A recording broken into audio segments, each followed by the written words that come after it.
Assalamualaikum warahmatullahi wabarakatuh. Akkam nagaya fayyaadha. Daabboo dalaguutti jira har'a. Daabboo kana akkatti dalagu na waliin tura isiniin jedha. Bishaan asii qaba. Bishaan kun xiqqishoo ho'aadha. Bishaan ho'aa kanatti kaameraa itti naqadha. Kaameraa maankaa shaayii takka itti naqa. Eegas qadaadee daqiiqaa 10 lafa kaaya kana akkanatti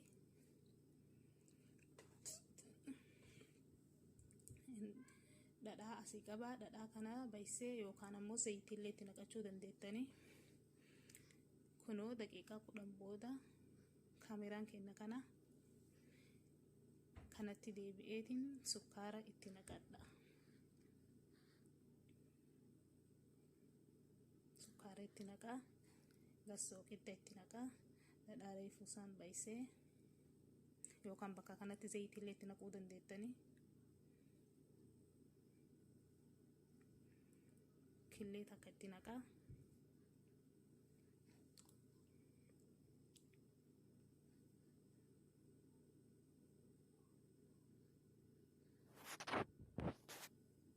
Absuudaa gurraacha itti naqaa jechuu asitti. Bishaan itti dabalaa. Eegana ammoo deebi'ee harcee itti naqadha. Harcee kubbaayyaa 3 itti naqee, kubbaayyaa 2 itti naqee, eegas waliin dhahee hagam akkanarraa hafte ilaale kubbaayyaa takka itti dabalee walii galatti kubbaayyaa 3 itti naqee jechuudha.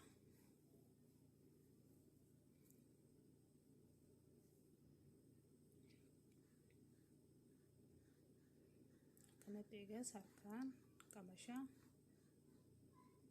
haga inni akka dansaa wal qabatutti qamashaa.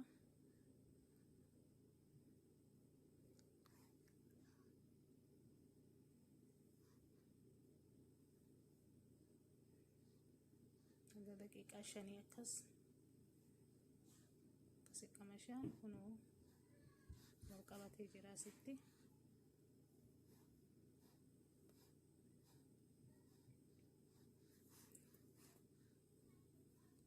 Mashiinaan illee godhuu dandeettanii. Sitti qadaadee lafa kaayaa haga sa'a takka kaayaa. Haga sa'a takka habu kaa'u. Amma asii eelee irratti godhadhu. Zayitii irra buusee zayitii akkasiin itti maxxanne akkasitti yookaan kuukin spray illee itti naquu dandeettanii. Eegas kunoo bukaayee jira. Sa'a takka booda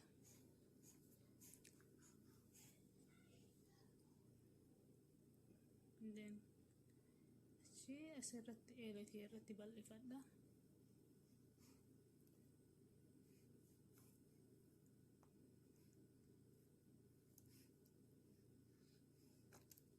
Kanumatti harkaan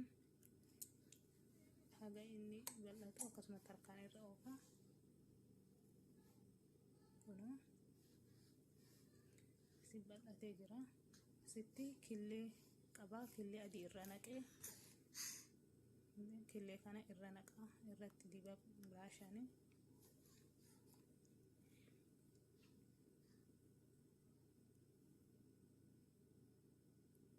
Kana jechuun gubbama isaa bareechituufi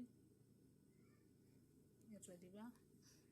Yoo hin barbaanne irra dhiisuullee hin dandeettanii yookaan ammoo killee xiqqishuu fi aanaa waliin naqxanii irra dibuu dandeettanii. Kunoo muraa akkanatti xiqqu akka egaa yoo bilchaatee bahee muruuf hagas mara nama hin rakkisne.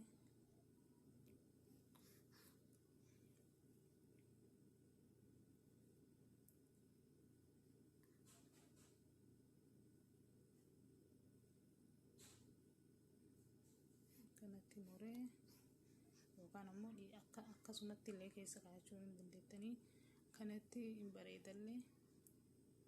Eegas akkasitti bareechuuf forkiin xiqqoo gadi waraana.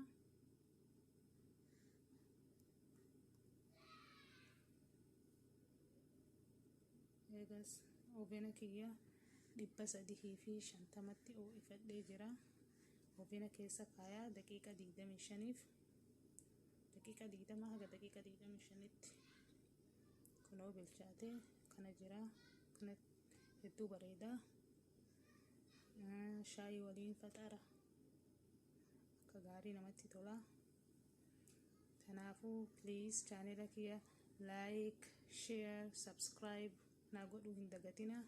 Yeroo biraatiin viidiyoo biraatiin walitti deebina. Nagaa keessa naa turaadha isiniin jedha. Akkanatti dalagattanii akka nyaattan abdiin qaba. Nagaan tura.